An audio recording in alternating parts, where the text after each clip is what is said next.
Buenas. Nosotros sabemos que la ciencia es un conocimiento que nos permite a todos nosotros poder lograr el bienestar. Pero si nosotros vemos y nos vamos a los conceptos más simples, nos damos cuenta que la ciencia en sí explica inclusive hasta lo que es obvio.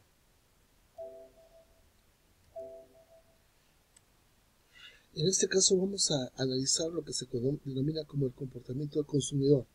Inicialmente vamos a observar lo que se conoce como la teoría de la utilidad, a través de lo que se conoce como el análisis cardinal. La utilidad indicamos que es la capacidad que posee un bien para satisfacer una necesidad. Entonces, en algún momento, las personas deseamos saber qué cosa hace que una persona hasta cierto punto se pueda satisfacer con un bien o con un producto. Y nos damos cuenta entonces que ocurría una serie de hechos, ¿no? Que de pronto esto dependía también del tiempo, es decir, del clima, dependía del estado de ánimo y por último dependía hasta de la persona, de las características mismas de ella. En ese entonces se trató inclusive de mensurar, es decir, de establecer una magnitud denominada en este caso como útiles. Esta escuela trató entonces, mediante una expresión matemática, tratar de determinar cuáles eran las características de satisfacción que tenía una persona con relación a otra. Por ejemplo, ¿no? Para una persona de repente en enero, la utilidad que podía recibir por dos artículos nada más, que en este momento todo se resumía entonces su mundo a dos artículos nada más, con una unidad X más dos unidades de Y, de pronto esa persona se encontraba feliz. Mientras que en febrero esa condición había variado, entonces en febrero más bien requería dos unidades de X y ahora más bien tres unidades de Y. Como señalé antes, esa utilidad también dependía de qué cosa, de la persona y dependía también del estado de ánimo y del tiempo. La teoría de la microeconómica que explica la conducta del consumidor observa, por ejemplo, que las personas somos racionales per se. Significa que siempre vamos a buscar el máximo bienestar para nosotros. Vamos a ser también reflexivos, ¿no? Es decir, que vamos a preferir un bien con relación al resto, ¿no? Y transitividad, que implica que si nosotros deseamos un artículo A más que B y deseamos también un artículo C, el A deberá también de gustarte mucho más que C, ya que te gustó más A que B. Entonces, esas cosas que parecen muy obvias, en realidad eran una manera de tratar de explicar, ¿no? Por qué las personas adquirían o no adquirían los productos. Hoy día es la base de lo que nosotros conocemos como el marketing, por ejemplo.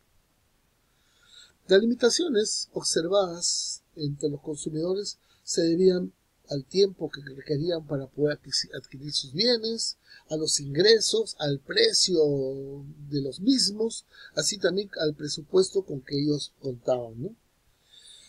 El enfoque cardinal, entonces, como se mencionó en su momento, trataba de medir mediante una magnitud denominada útil, lo cual creo que el día de hoy sería escandaloso siquiera tocarlo, porque sabemos que el comportamiento de los seres humanos no es similar, ¿no? Ni siquiera entre los más cercanos consanguíneos.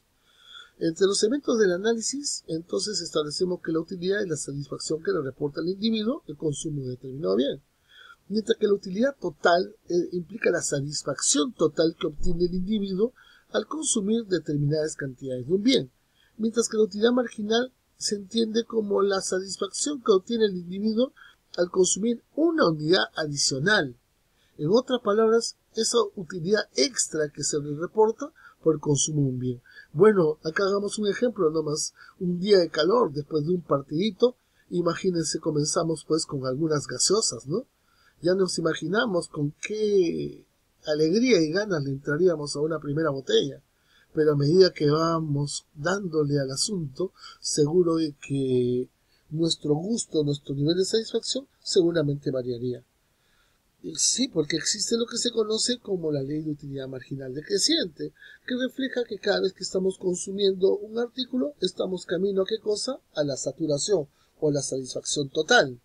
Esto, por ejemplo, numéricamente, como podemos ver y que es explicado inclusive a veces con números duros, simplemente en la parte de arriba explica qué cosa, un comportamiento. ¿Cuál es?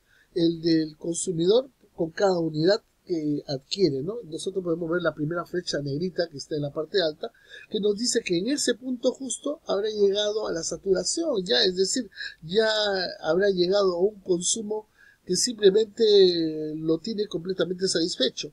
Y en paralelo, en la parte de abajo, nosotros mostramos de que la utilidad marginal habría llegado a cero. ¿Qué significa? Que si consumimos un artículo adicional, ya que estamos saturados ahí, no obtendríamos un beneficio o utilidad o gusto por él, sino todo lo contrario. Lo más probable es que sentiríamos, ¿qué cosa? Insatisfacción ante ese hecho. Por otro lado, tenemos el concepto de la utilidad cardinal, ¿no? Observada que definitivamente es una unidad ficticia e incoherente, y desde el punto de vista de muchos estudiosos no llega a explicar de manera suficiente y plena lo que significa el reto de tratar de explicar por qué la gente consume. En otro aspecto, nosotros tenemos lo que se conoce como el análisis ordinal, que es otro tipo de análisis distinto al cardinal y que tiene que ver más que todo con el volumen de consumo, que está explicado con, como se podría decir, con las cantidades mayores, que siempre seguramente estará en la parte más elevada de los recuadros. Y es lo que vamos a ver a continuación. Para poder hacer este análisis tendremos que tener en cuenta tres cosas. Lo primero es la curva de indiferencia, que tiene que ver con nuestros puros gustos, con nuestras puras necesidades, es decir, qué es lo que queremos y qué no queremos. Es decir, podemos querer 3i y de repente nada de x, o de repente 100x y nada de y, o de repente una combinación de x y de y, 3x y 20y, ¿no? Pero esos 3x y 20y van a depender si es que nos alcanzan, porque tanto x como y tienen precio. Y nosotros tenemos, ¿qué cosa? Una renta, es decir, un ingreso. Entonces, también aquí existen los mismos supuestos, inclusive incrementados, porque la racionalidad también se hace patente aquí, ¿no? Nosotros siempre vamos a tratar de buscar lo más beneficioso. En este caso, a la asociatividad también se le da la consistencia, claro, porque si tú prefieres A a B y tú prefieres B a C, entonces prefieres A a C, ¿no? No podría ser de otra manera. Por otro lado, la investigación también es patente, porque el consumidor investiga y trata de buscar si existe la disponibilidad de esos los bienes de acuerdo a las calidades, cualidades y precios que él desea. También la capacidad del consumidor enfrentará, pues, ¿no?, a una cantidad de bienes que pueda satisfacerle, pero esto dependerá, pues, de una serie de hechos, ¿no? Él podrá declararse de repente satisfecho, podrá declararse, ¿cómo se dice?, indiferente ante los mismos, ¿no? Esto le permitirá, pues, la capacidad de tomar decisiones a esta persona, ¿no?, al investigar. Por otro lado, tenemos el principio también de la insaciabilidad, ¿no? Más es preferible que menos. Siempre vamos a querer, ¿qué cosa? Canastas mucho más nutridas, en lo general, ¿no?, que las que aparecen limitadas. Si no recuerdas nomás cómo actúas tú cuando estamos viendo una canasta navideña. Entonces, como antes señalé, la conducta de los consumidores están en función a tres circunstancias importantes. Primero, la restricción presupuestaria, es decir, que no tienes más dinero que la que tienes, es tu renta. Por otro lado, tus preferencias, ¿no? Tus preferencias, pero tú sabes que tienes un ingreso y al mismo tiempo sabes que las cosas tienen un precio o costo.